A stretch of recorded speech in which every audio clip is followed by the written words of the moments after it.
Okay, this is going to be chapter 24 of the Reappearance of Rachel Price.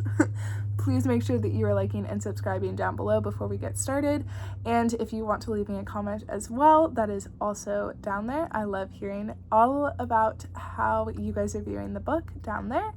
And then I haven't talked about this in a while, so I'm going to bring it up again.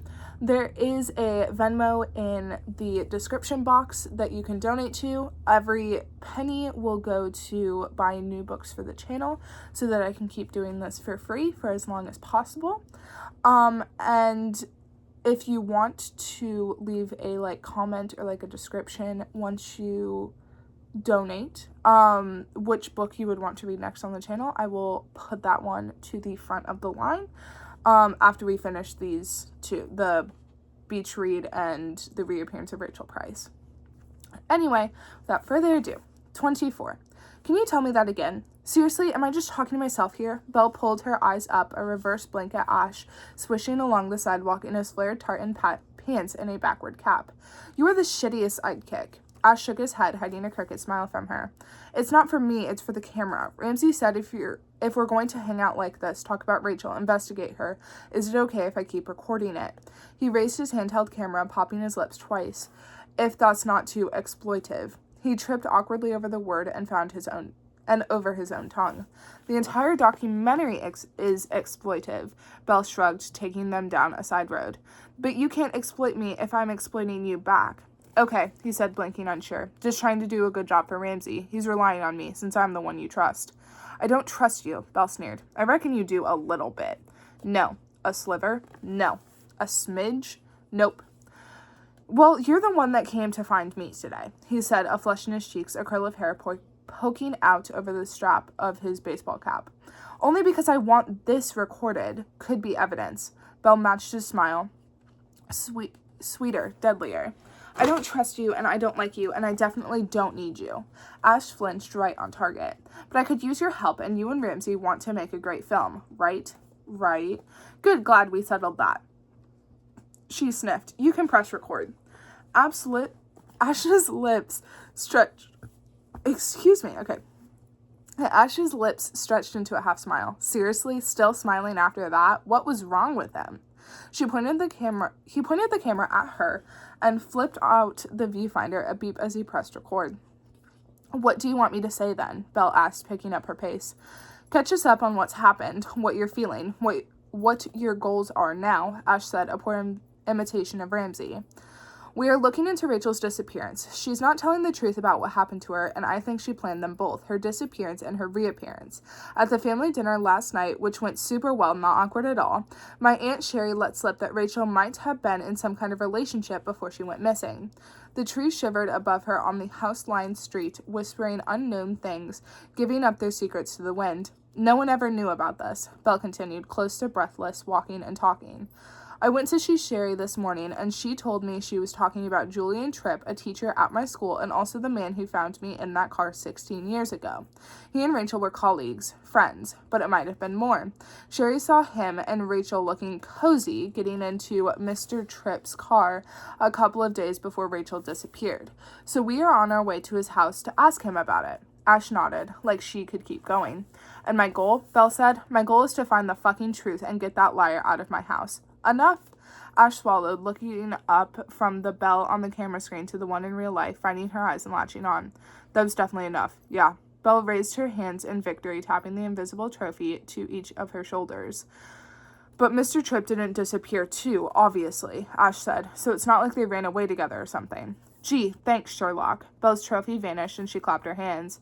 But maybe he's the reason she left, or he helped her. He'll know something. He has to. It's that house on the end. Belle gestured with her eyes. Ash panned the camera there and back. How do you know where your teacher lives anyway? He did a yard sale a few years ago. I was with my friend, Sam. Belle had stolen something from the yard sale. She couldn't remember what now, just like she couldn't remember how Sam used to make her laugh. They approached the path up to Mr. Tripp's house, the front yard overgrown and unkempt. Mailbox sat and rested. Ash lowered the camera, following her to the door. What are you doing? Belle clicked at him. Keep recording. I can't, Ash said, torn between the two of them, Belle and the camera. He has to agree to it first. Sign a release form. He's already done one interview. I'm sure he'll be delighted to do another. Keep rolling. Keep rolling, Ash parroted her, raising the camera again, capturing her in it. For the record, Ramsay, he whispered into the fluffy microphone. I'm being made to do this against my will. If this goes terribly and someone sues us. But this was your idea, so...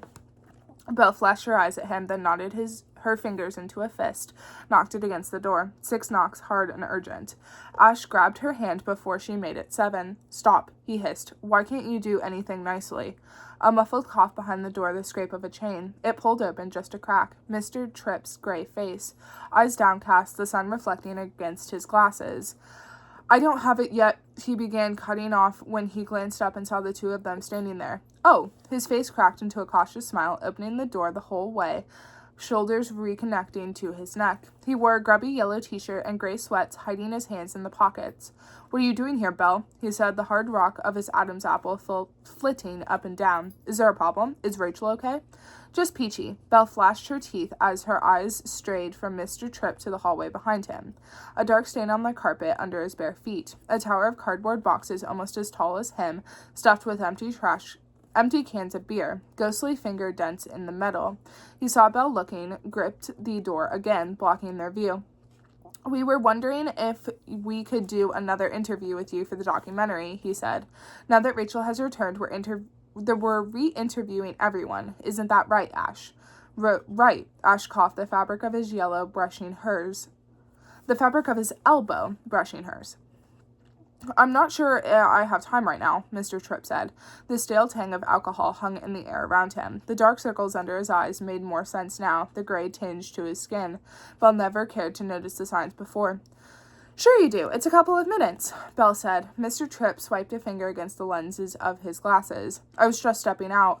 You don't look it, Belle cocked her head. Besides, people might think it's weird if you were willing to talk when everyone thought Rachel was dead, but not when she's alive. Like you were happy she was dead or something. She laughed. Mr. Tripp blinked, eyes magnified by his glasses. That's not... So how did you feel when you first heard Rachel Price was back from the dead? Belle asked, steepling her fingers like Ramsay sometimes did. Mr. Tripp eyed the camera, blinked some more. He smoothed down his hair. Well, I was shocked, like the whole world. Thought there had to be some mistake, that it must be another woman. Then, when I saw Rachel at school a couple days later, I felt... happy, very happy that she's alive. I didn't think it possible, but it just goes to show you, sometimes, even after something terrible, good things can happen to good people. Good people didn't orchestrate their own disappearance, put their families through hell.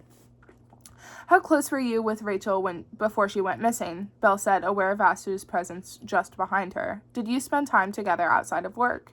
Mr. Tripp's glasses slipped down his nose. Not really. She was a co-worker, and I'd like to think a friend, but we didn't see each other outside of work.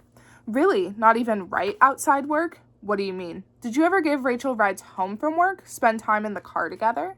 He chewed his back teeth. No, he said. She's never been in my car. Liar. Weird. Belle puffed out her cheeks. My Aunt Cherry saw Rachel get into your car just a couple of days before she went missing. She must be mistaken.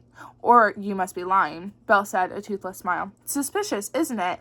When you were also the first person on the scene when Rachel disappeared, the one who found me. Your prints all over the car. Is that because you helped Rachel disappear? Do you know where she was all this time? Are you still in love with her?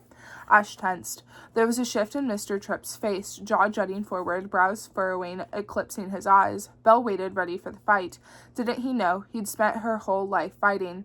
I'll see you Monday morning, Annabelle, he said, low through gritted teeth, said like a threat. Mr. Tripp stepped back, one last look at the camera before he slammed the door in their faces, a thunderclap without a storm.